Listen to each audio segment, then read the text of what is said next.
is a continuation of a previous video. Please check the description for links to other parts. Widow Son's Lodge performed the last rites for many Confederate soldiers, most dying at the Charlottesville General Hospital. Widow Son's Lodge had burial lots at Maplewood Cemetery, which was used to bury its members who were not able to purchase lots.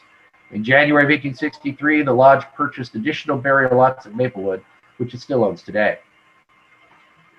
There is very little mention in the records of Widow Son's Lodge regarding the conflict between the North and South until September 1st, 1862, when it was reported that the enemy was defeated at Manassas and the army was marching on the capital.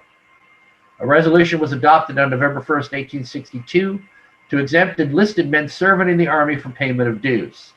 On December 26, 1862, Widow Son's Lodge granted use of its hall to Lee Lodge number 209, which was attached to General Lee's division. On April 23, 1864, a large number of visitors were present in Widow Son's Lodge.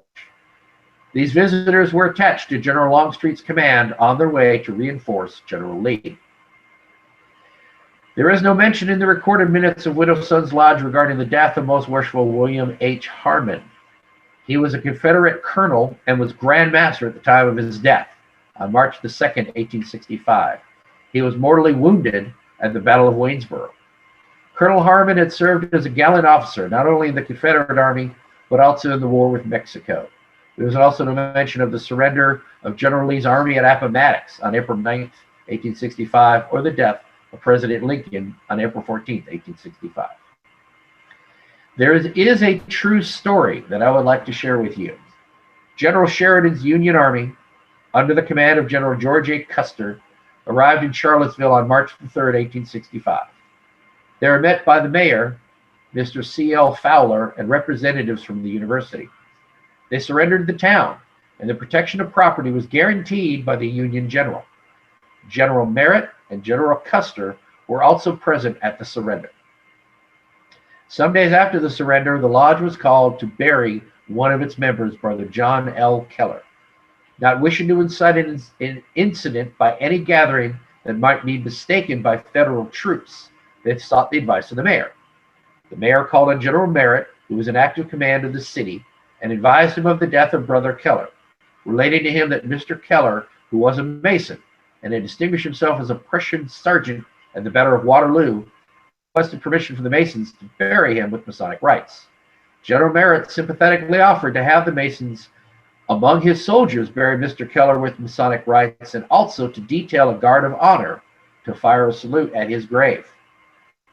When this courteous gesture was tactfully declined, General Merritt assured the mayor that the Keller family and the Masons would in no way be disturbed. The occupation of Charlottesville by federal troops continued for some time after the actual cessation of hostilities between the North and the South. The Brethren of Widow Son's Lodge accepted the situation and went about the task of rebuilding their hopes and their fortunes. The following letter to Widow Son's Lodge from Brother A.F. Higgs, the last commandant of the Charlottesville Military District following the Civil War, is an appropriate ending to this part of history of Widow Son's Lodge.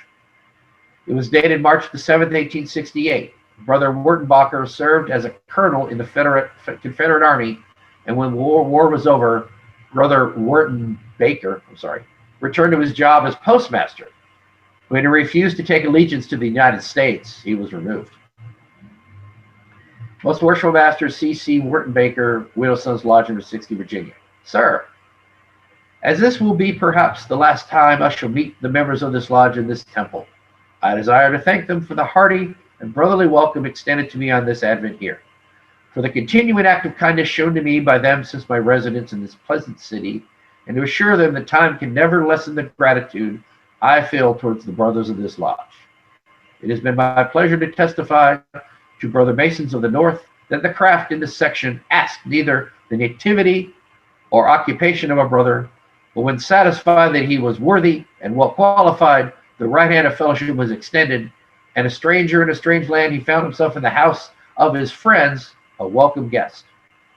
In leaving Charlottesville, I take with me to my new station the consciousness of having had at all times done my duty as an officer, on every occasion endeavored to make the people of Albemarle understand in me that in me they had a friend, that would never misrepresent them or lose an opportunity to do them a service, and that I've done all this, I think you believe, and in this belief I find my solace in parting with the prayer that the Supreme Architect of the universe will watch over and protect you as a lodge and individually as Masons. I am fraternally yours, A.F. Higgs, Lieutenant 16th U.S. Infantry. The 100th anniversary of Widow Sons Lodge celebrated on the 11th of December, 1899. On this historic occasion, a memorial tablet to Brother Frederick W. Hatch, the first rector of Christ Episcopal Church and the first chaplain of Widow Sons Lodge, was unveiled by the lodge. This brass tablet was located in the sanctuary, just the main entrance of Christ Episcopal Church in Charlottesville, and reads as follows: 1799, 1899. With devoted thanksgiving to Almighty God, Widow Sons Lodge number 60, AF and AM, hath on its 100th anniversary, December 10th, 1899, erected this tablet to the memory of Reverend Frederick W. Hatch, D.D., its first chaplain and the first rector of this church. What Widow Sons Lodge owes to Brother Hatch is hard to determine now. That it owed much, tradition bears witness. Our brethren in those days generally mingled a great deal of fun with work. Pictures of toddy appear as rather extraordinary expenditures in the steward's book, and the lodge, which today forbids the use of intoxicants at its meetings, would not recognize itself in refreshment then.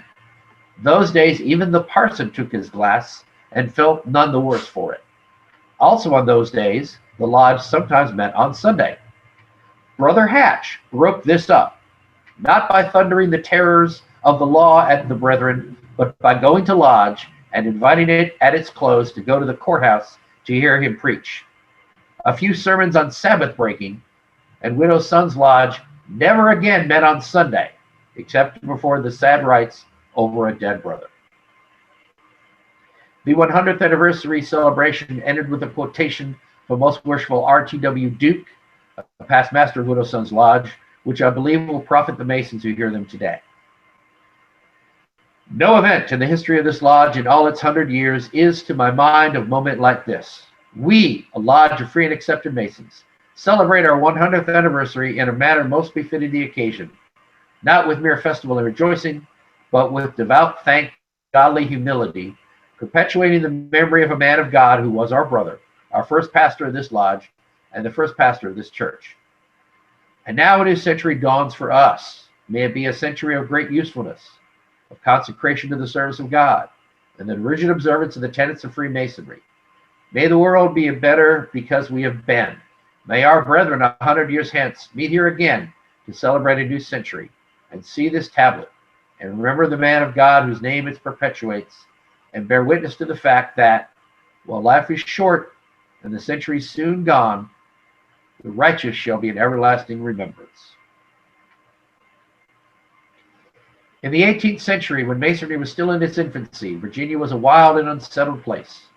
It is difficult for us today to imagine the thoughts and feelings of an 18th century Mason stepping into the bitter cold of a winter night after a lodge meeting to preserve his travel homeward. For him, a trip of several miles at night after a lodge meeting was a major undertaking, where even that task of finding one's way was formidable. For this reason, many of those early lodges in Virginia adopted the custom of holding their meetings during the week of the full moon. Hence, these lodges became referred to as moon lodges. The moon provided a beacon that guided our brethren of yesterday homeward along the dirt roads and beaten pathways of early Albemarle County, Virginia. In 1809, 102 of the 275 lodges in Virginia were moon lodges. Moon lodges are indeed an old English tradition that have survived in the United States. The moon lodge is slowly but surely disappearing from the American Masonic scene. 60 years ago, there were more than 3,000 moon lodges in the United States. Now there are less than 500.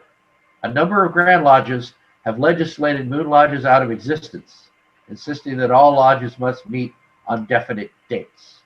As with so many customs of old, the advent of modern society and its technology has slowly driven the moon lodge to the status of a quaint anachronism. In 1899, all the lodges in the Charlottesville and Albemarle County area were moon lodges. The only one left is Murray Lodge, number 175 at Fredericks Hall. The invention of the automobile and street lighting, together with the general decline of agriculture, made the setting of lodge meetings by the phases of the moon, rather than on a fixed day, a nuisance without purpose. There are only 5 moon lodges remaining in Virginia. Hopefully a few will not surrender this old custom. They serve as a reminder to modern Masons traveling home by the light of the moon that they are, in essence, following the footsteps of their brethren of yesteryear, for whom the moon was a real as well as a symbolic light. For over 150 years, Widow Sons Lodge met on and before the full moon, and in 1962, the lodge changed its stated communication from a day on or before the full moon to the third Monday in each month. This ended a tradition that had its origins in the 18th century, when the brethren used the light of the full moon to travel back and forth to lodge meetings. For many years, the lodge elapses twice a year, June 24th and December 27th. In the early years, an entered apprentice was a member of the lodge, and all business was conducted in the first degree. This was changed in 1850. Widow Sons Lodge even had quarterly, semi-annual, and annual members. But to be one, you had to reside 6 miles or more from the lodge, or be one whose age and bodily infirmity prevented his regular attendance. In years gone by, when a brother was sick and it became necessary to sit up with him, it was the duty of the secretary to give notice to the members in rotation as they stood on the roll, calling out 2 for each night. Any member refusing or neglecting to perform this service when required was fined $1. If you were a physician or over the age of 50, you were exempt. The tragic and untimely assassination of Brother William McKinley on September 1901 cast a shadow of mourning over the entire nation. Less than a week following his death, Widow Sons Lodge, in special communication, held a memorial service lamenting the loss to the craft and to the country and eulogizing the late president and brother. The apron used by President McKinley at the Masonic ceremonies commemorating the 100th anniversary of the death of George Washington at Mount Vernon, December 14, 1899, was presented to Widow Sons Lodge by Worshipful William R. Duke, to whom it had presented by his brother, R.T.W. Duke, Jr., who was then Grand Master Masons in Virginia and presided at the ceremonies. The apron had been purchased by a past Grand Master Woodbury of Colorado and given to Grand Master R.T.W. Duke, Jr. to be given to the president. It was handed to Brother McKinley on the electric car while he was en route to Mount Vernon and placed by him in his overcoat pocket. He remarked that he did not suppose it should be worn until the procession was formed at Mount Vernon. In the hurry and excitement of an impromptu reception held before the procession formed, the president forgot to put the apron on, and after the ceremonies were over, finding it in his pocket, handed it to Grandmaster Duke with an expression of the oversight and saying he will be pleased for him to accept it. Grandmaster Duke presented it the same day to his brother, who presented it to Widow Sons Lodge. The apron is a plain white lambskin and is still in a fine state of preservation. Though not actually worn at the centennial exercises, one can still say that it was used by the president on that historic occasion. After the fall of Fort Sumter, Brother McKinley enlisted in the 23rd Ohio Volunteer Infantry. He was hospitalized in Virginia for injuries received in battle, and he was greatly impressed with the friendliness of a Union surgeon toward Confederate wounded. He later discovered the men were Masons. He marveled at the bonds which persisted through the war and made haste to join the Masonic Lodge. A Confederate worshipful master raised Brother McKinley in Hiram Lodge number 21, Winchester, Virginia, on May the 3rd, 1865. He was given a demit so that he could take his membership back to Ohio, where he affiliated with Canton Lodge number 60.